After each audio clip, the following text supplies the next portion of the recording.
Samantha, please give me some money. I'm all out of money right now. And look, my wedding is coming up, right?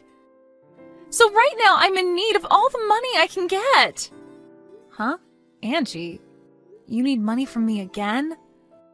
I just gave you $1,000 a couple of days ago, right?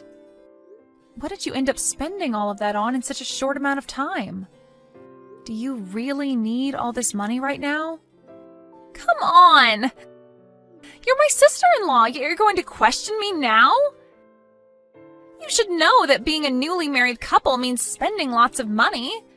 I have to pay to go out and get all my beauty treatments and stuff like that. Well, I understand the need to spend some money after marriage, but you have a job right now, correct? So you should be making your own money, right? Asking me over and over for money is becoming a touch... What? You're my sister-in-law, and that's why I'm okay asking you all the time. And when you got married to my brother, it cost you a lot of money for the wedding, right? So you know that the wedding is costing me a lot of money now. That's not the problem, though, here. When I was getting married to your brother and having that wedding, I made sure to pay for everything myself. And when I did start to run low on funds, I went and started saving money by not spending much on food and electricity and so on. But with you, Angie, I'm not sure you're trying that hard to save your money. Are you wanting to say that I'm just splurging over here then? I just want to make sure that my wedding is the best wedding people have seen in a long time. And I'm worried that I might not make that happen. I have to look my best on that day, and I'm worried that what I'm doing is not enough. All right, I understand how you feel. But that's not the case with you right now. I'm talking about how most people will save up a lot of money for times like getting married and such. But you seem to be asking for money more than you are saving it. So, in other words, you're saying that you don't want to pay for the wedding? And that you don't like the idea of giving me money? I never meant it like that, Angie. I just want you to know that I'm not your purse. But the problem is that you have been asking me a whole lot recently to hand you money whenever you feel you're getting low on funds.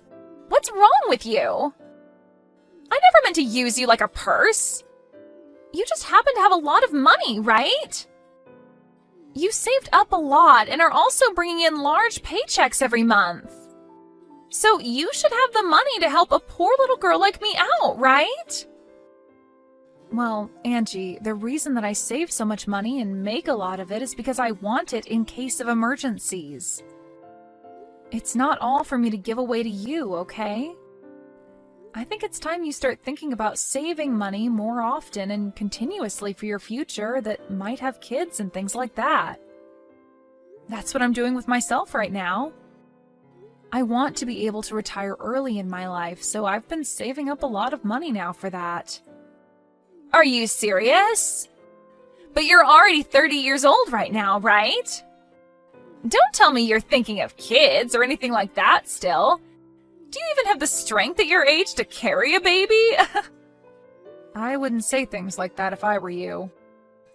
I have been saving up money my whole life, as well as made sure to find a good career where I bring in a decent amount of money from. And I plan to still think about things like kids as well now that I feel financially safe. And that's why right now I'm at that point where I might actually want to become a mother. Is that so? But if you give some of your money to younger people, you won't face any problems, right? Heck, you can give money to me like I'm your kid and I'll go ahead and have a baby for us. That is not what any of this is about. And another thing, Angie, what's going on with you? Recently, you've become a bit too forward with your thoughts and it's getting a bit out of hand. Is that what you think? Because I've been thinking the same thing about you, Samantha. Recently, you've become more of a selfish penny pincher around me. You have all that money, but you aren't willing to share it. Well, if you want money so badly, then why not get a side hustle? Then you can start to make even more money for yourself. Because I'm not going to be the one to keep handing you money left and right. I have to give up a lot of my time working to make money like I have been. Oh, please, I'm not the kind of person that does well with a job. I'm already planning to become a housewife the moment we have our wedding. So that's why I quit my job a little while back. Leaving that place to be a free woman, it felt so good to become my own person again. What? You already quit? Don't you think that was a bit too early on your part? And right now you still have a lot of time left before you guys get married, right? So you should be using the time you have now to work your hardest and save up a lot. Samantha, you really love to talk about money, don't you? Why, if one has time, should they have to use it to make and save money? In my case, I'm going to be getting a lot of money with this marriage, so I don't have to worry about wasting my time working when I can rely on others for money. You're talking about relying on me right now. Well, you're one person that I rely on, but my fiancé is expected to be making bank in a few years more. So I think this marriage will be the turning point for me where I can cut ties with working. I'll be able to do whatever I want with no boss looking over my shoulders. What? Is your fiancé okay with you doing something like that? Of course he is. He said as long as I do the chores, he's okay with it. Then why aren't you asking him to give you money now? There shouldn't be a reason for you to ask me anymore, right? Well, about that, he might think I'm trying to leech off of him. What? I haven't actually told him I quit my job yet. I plan to make him believe that I'm the perfect woman before the day we tie our knot. Right now, he thinks I'm working all the time and saving up, and the day we marry, I want him to think I quit my job just for him. What the heck? Are you sure it's okay to be doing all of that right before your marriage? If you keep that up, he might find out later and you'll be screwed. Hiding things from him just so that he'll keep loving you isn't right.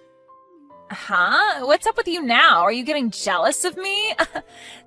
Sucks to be you right now, huh? My brother has never had a lot of money, making you work all the time. But I guess that's on you for choosing to marry a man like him in the first place. I like to work a job, so it has nothing to do with him. If he was making more than me right now even, I still wouldn't quit my job. I'm not that into being a housewife. I like to think that the money you want to spend has to come from the work you've put in.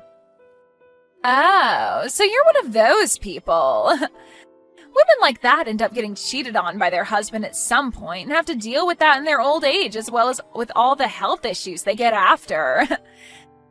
I think you'd better have a kid soon so that my brother doesn't leave you. I'm just going to assume you're saying that out of worry for me. But don't trouble yourself with that, because we do have kids on our mind at the moment. You really try to be a strong woman. Well, whatever. You do what you want to do, because it has nothing to do with me. But anyway, make sure to put another 1,000 in my bank account, okay? Well, I'll text you again the next time I need some money. Wait, Angie! I told you I'm finished giving you money. Stop asking me for money. Hey, Seth, can you do something about your little sister? She's come back to me again asking for more money. But I've had enough of her and said no this time. What? She's at it again? I'm so sorry about her. She really has no clue what she's doing right now. I'll make sure to tell her again, but with a bit more seriousness this time. But what's worse is that she's told me she quit her job. And that's her reason for asking me all the time for money now. Don't you find all of this a bit strange now? I am not her eternal ATM, okay? What? She quit her job now too? I get that she wasn't making that much working there, and would come and ask me from time to time for money, but I think once she's married, all of this will be resolved. I'm sorry, but that girl has gone on with all of this long enough, Seth. Remember when we took a small vacation together and let her stay at our place? We came back to our house being a mess and a lot of our things missing because of her. I know that she has a lot of things wrong with her in her head. I just didn't think she would go this far. It's because while we were out of the house, she saw my checkbook and saw how much money I was making. That's when she started asking me for money as well. But what I learned today is that her fiancé apparently has a lot of money as well. So I really hope that you're right about saying that after her marriage, this should all be resolved. That's just a hope of mine, though. You don't have to give her any more money, okay? Yeah, I'm sure it won't be. For a little while, I thought she was a nice person to deal with, but recently she's gone too far and I'm not having it. She really thinks that acting as rude as she has been is acceptable at her age for some reason.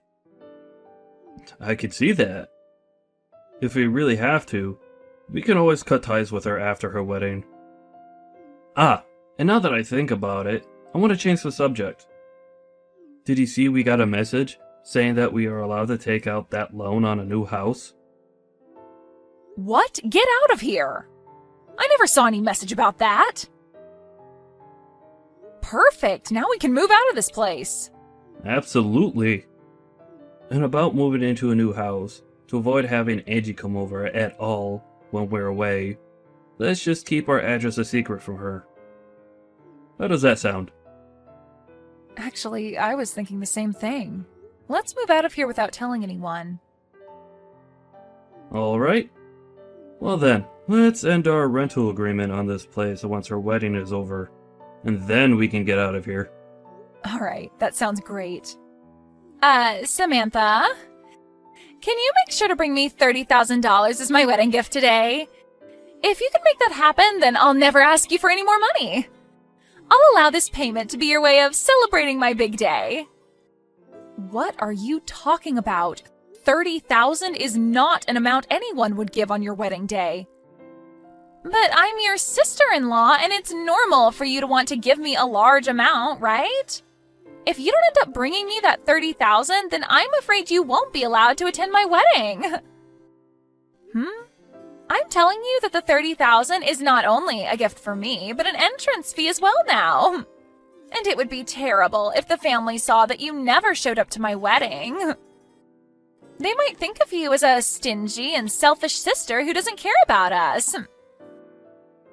Oh, understood, Angie. So that's what you think of me being your sister-in-law? That's right. As long as you give me that last bit of that money, I'll no longer bug you anymore. I'll even consider you my real sister if you can give me that money. So I'm looking forward to that money getting to me. Then I'd like for you to pay me $60,000 for your wedding. Huh? What are you talking about? You haven't heard yet? I planned on paying for this whole wedding for you. I had worked for the group that put together this wedding before, and so I got a discount through them to give you this wedding. I was totally fine doing that for you because I believed you were like a cute little sister to me. Huh? Wait. The ones paying for this wedding should be my parents and my brother, right? Well, at first, that's what they'd all been saying. But then things turned into only your brother and I having to pay. Because your parents were kind enough to pay for part of my wedding back in the day. I didn't want to make them pay for yet another wedding again, so I told them that just Seth and I would pay, half and half. Huh? Are you kidding me? If I'm to stay away from your wedding, though, I won't be able to get that discount for the wedding. And the full price will have to be paid. And after taking a look at the original cost, it'd be $60,000. And that would need to be paid by you. Well, good luck with that. You're lying. Wait. I never heard a thing about this. If I'd known that, I would have been a little nicer to you. You shouldn't have had to know about that to be nice to me, though. I've already given you a ton of money as it is. If you're not even going to be nice to me because of that, then I don't care about how you act with me now because I'm sick of you. If you really want to be nice to me now, give me back my money and pay for the wedding. Alright, hold on a sec. And now that I think about it, it's alright for you to come to my wedding. I won't make you pay that $30,000 anymore now. I don't need it anyway, so just pay for the wedding and I'll be set. I'm not paying for it now. I don't have the money anymore to be paying for a rotten girl like you. You would never be able to pay for a wedding like the one I put together for you anyway, so at the very least, you should be saying thank you for that first. All right, I'm sorry. Just come to my wedding now and make sure to pay for it. No. I'm planning on explaining all of this to your family right now as well. And then I'll head back home and enjoy my day off work. And Seth is with me right now, and he says he'll be coming home with me as well. If you're going to do that, then I'll come to you right now. I'll come to your house and start screaming at the top of my lungs and make all sorts of noise to make you guys pay. If you don't want me to embarrass you guys in front of all your neighbors, then shut up about going home and come pay for my wedding. We've already moved into a new house. So the place you knew about isn't where we're living anymore. So you can go there and make all the noise you want, but you'll most likely be taken away by the police. Huh? What? That's definitely a lie, right? I'm not lying, Angie. I told you, I plan to go to the next phase of my life and hope to become a mother. So we've bought a house and we'll start to work on making babies and having a fun little family here. And since you'd be getting in the way of that, we're cutting ties with you. Wait, I get it now. I'll apologize to you for real now, so come back here. I really do not want my wedding to fall apart now. Well, for me, that's kind of what I want to happen to your wedding. And it's too late now to cry and scream about it. You really should have hidden those rotten intentions from me a little bit longer, right? But I think a rotten girl like you having her wedding fall apart around her and going to hell is a perfect ending. After that, Angie continued to cry to Samantha, asking her to pay for her wedding and everything. But Samantha made it clear she wasn't paying anymore and proceeded to block Angie's number. This then led to Angie's fiancé losing faith in his bride after the news spread, and the wedding was finally brought to an end. Angie ended up having to pay for all the cancellation fees for her wedding, and her getting to marry her fiancé was also long gone. Right now, it seems as though Angie is living the worst time of her life. But as someone who could never thank anyone for the money she constantly took from them, her having to go through this kind of hell is only natural.